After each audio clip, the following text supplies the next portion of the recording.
Okay, I'm back and I'm here to talk about Tumi, Natalya, and Kyle. What's going on? I have been traveling the past couple weeks and I'm so sorry that I'm in slack on these videos, but there's so much to unpack. I even tried to record something late Monday night, but I was wearing this weird black turtleneck that just made me look like a floating head in the hotel that I was in, and I was like, that's not working for me, so I'm going to try this again. We have got to talk about Tumi. I actually think we saw a little bit more from her this week. I think that we saw that she was really struggling.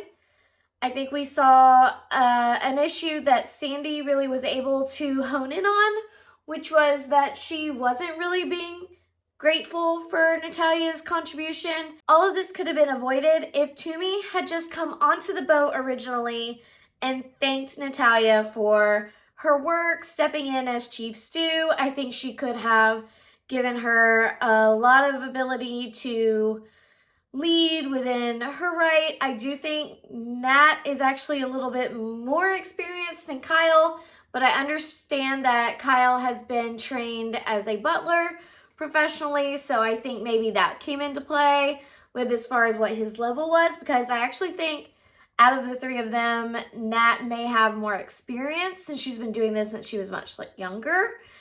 I do think that I was pleasantly surprised because last year I really thought that Kyle did not contribute a lot, but he did ultimately stir up a lot of drama.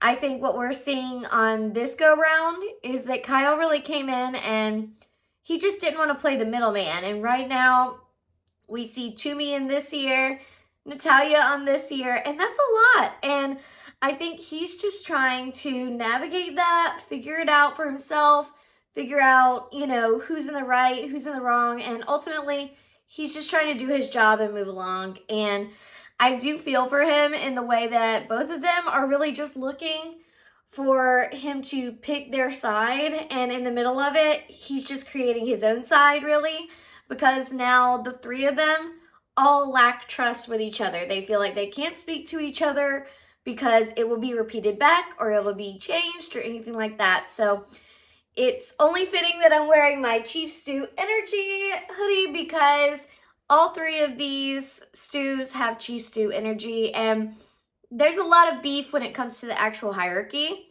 I do want to talk a little bit about Jessica and Kyle being on Watch What Happens Live this week. I thought it was great. I love when the Yachties are the guests on Watch What Happens Live because either the schedule or location doesn't work out, Andy will usually have some random celebrity who's promoting their new book or something like that on Monday nights and doesn't always get the Below Deck cast to come. And so I'm glad to see different cast members showing up each week for Watch What Happens Live. It just makes a lot more sense to me.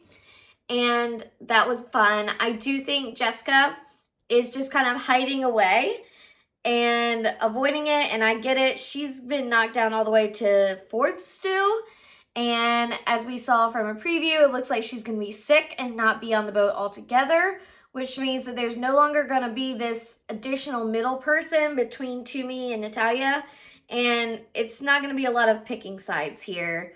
I think Nat did show a little bit worse of a side this week because she really was ranting and in everybody's ears about Tumi.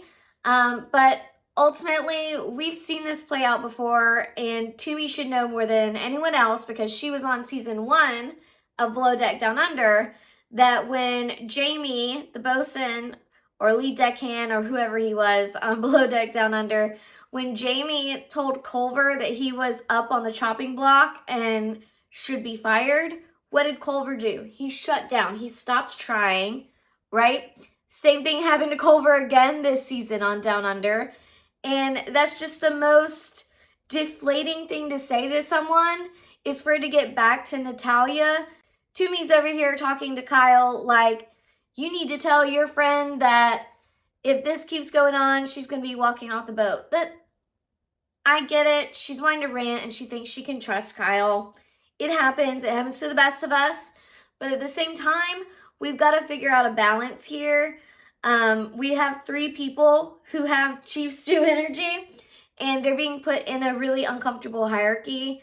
And I'm just not sure if Tumi has the fire within to be able to manage and take control of the situation, because she is letting Nat, who is much more of a big personality, control the dynamic between them right now. And if Nat says, I don't want to talk about it, Tumi shuts down. She doesn't know what to do. And I do hope that Tumi will keep trying, but I do think if she's going to come to Nat and say, you know, I'm going to swallow my pride, I'm going to apologize, I'm going to try to make this right. We see this at the very end of this week's episode. She did attempt to do that, and then ultimately, as soon as Nat voiced her thoughts on the situation, Tumi disagreed and pushed back and deflected and didn't accept any responsibility. So if you're going to step in and own your mistakes, then you have to continue with it. And it's not fun to eat crow. It's really not. I also think Chef Jack actually handled things really well. I think he's pretty clear and lucid on the fact that, yes, Nat has been in his ear, but also he is figuring out his own relationship working with Tumi. And it did have a rocky start. In Tumi's defense, this charter cannot be compared to the prior charter for many different reasons, but also, most importantly, that was an all-guys charter. They are typically very laid back on an all-guys charter. You just keep feeding them booze and everything's happy and Gucci. And then you have over here this all-female, primarily female group having, you know, a lot more needs. They have people with dietary restrictions, like vegans. Makes it really hard to provide a dish that's cohesive for the entire guest group if 1 or 2 of them have a lot of different issues with the food, as well as just higher standards for what they're expecting out of this trip. So, you know, I think ultimately it went smoother for Jack because he had less preference sheets to keep up with on Charter 1. And in this one, he had Natalya in his ear telling him how she felt about Tumi. And then a bad situation leading to what happened with having dishes sent back or the guest didn't like the dish.